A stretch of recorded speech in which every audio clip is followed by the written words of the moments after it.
Author and journalist Leah McGrath Goodman watched the investigation at digging at Haut-de-la-Garenne from her US home with interest. As the national and international TV cameras turned away from the story, she remained interested and decided to write a book on the subject. She began making trips to Jersey to research allegations of cover-ups and rented property here because hotel bills were getting too high. She set up a meeting with the Immigration Service and says it was all going well until she told them she was writing about Haut-de-la-Garenne. She then left the island of her own accord. When she tried to return, she was detained in the UK and banned from coming here for 2 years. Well, earlier this week I spoke to Miss Goodman and she told me more about what happened to her. I was researching some of the things that I had been seeing going on in Jersey, starting in, I would say, it caught my attention when it happened in late 2008, 2009 with Haut-de-la-Garenne. And I had vacationed on the island, had friends there, but I wasn't acquainted with any of the people involved in that scandal. But watching it unfold from the States while I was working on my first book, I was, like many people, shocked and saddened. And I became increasingly interested in the way things happened following the first breaking news, as I saw some of the police officers ended up leaving the island and new ones came in, and there seemed to be some question as to how the officers had been treated, Graham Power and Lenny Harper in particular, the health minister Stuart Seabright at the time, and a number of other people, including the victims. So that was my initial spark, and I had a Tier 1 visa, so over the next 2 years I started researching. I was based in the U.S. at all times, but I could take trips, so I would take a week off sometimes and go over, do interviews, and I stayed in touch with a lot of people, from an arm's length. And I eventually went over there it was last year I went over, and a lot of my paperwork was getting to be pretty heavy.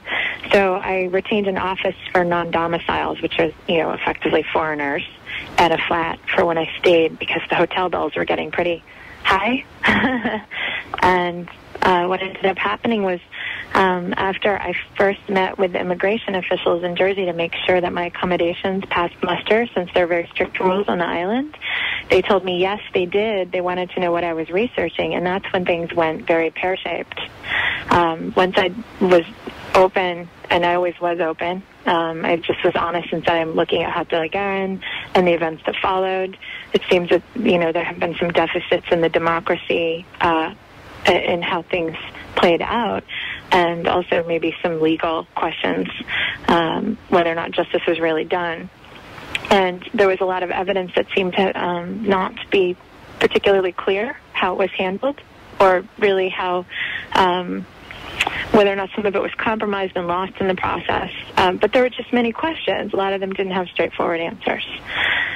So when I talked about this, that is when I started having problems. The next time I crossed the border, which was about a month later, I was escorted to the basement of Heathrow, and I was locked in a room for over 12 hours, longer than is the legal limit, without any explanation. And that was where really this all came from. I was subsequently sent home. I was banned from the UK for 2 years.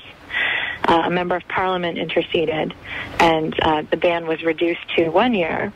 And many games have been played with the paperwork involved. I was denied an administrative review, which would have allowed for me to have my visa restored.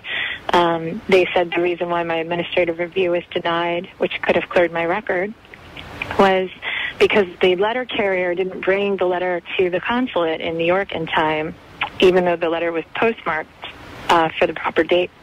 They said that the letter carrier took too long, and therefore that was the reason that it passed the due date. So they've been playing lots of games. It's been very difficult. People have to be honest for these processes to work. So just to clarify then, you had a meeting with the authorities here in Jersey. You told them what you were doing, and then the next time you tried to come back, you were stopped from doing so. Yes. How did that make you feel? Well, at the time, it was done in a, it was done in a sort of just a very official kind of fashion at the border. They just said, could we ask you some questions? And I said, of course. So I waited in a waiting area, and then they got my luggage and impounded it and they told me it was just a procedure, that I would get it back in a minute. And then they fingerprinted me and photographed me.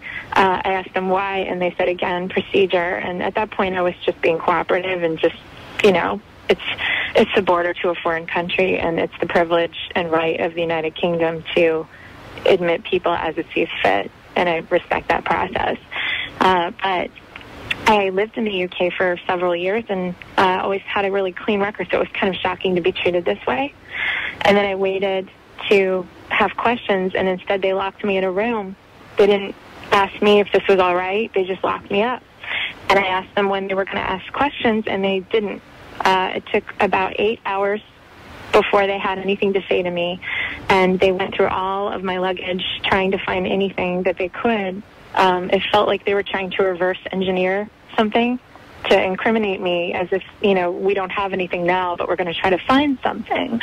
And when they questioned me, they wanted to know things about my personal relationships, my sources on the island, my address, things that made me feel like my security could be compromised.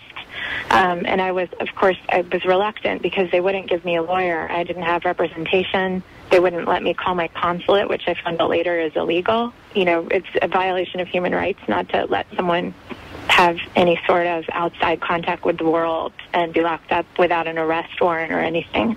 They refused to arrest me.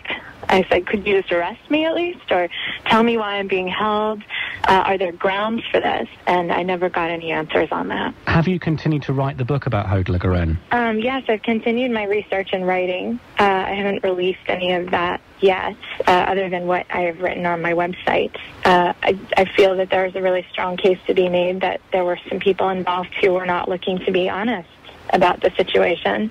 But again, as long as research is ongoing, the shades of research can change.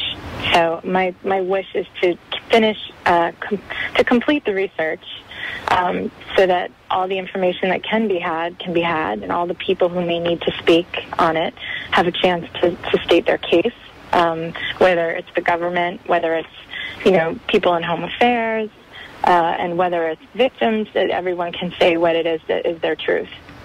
That's the author and journalist Leah McGrath Goodman talking to me about how she was banned from coming to Jersey. Later on this programme, I'll be speaking to Mike Robinson from Customs and Immigration to hear more about this case.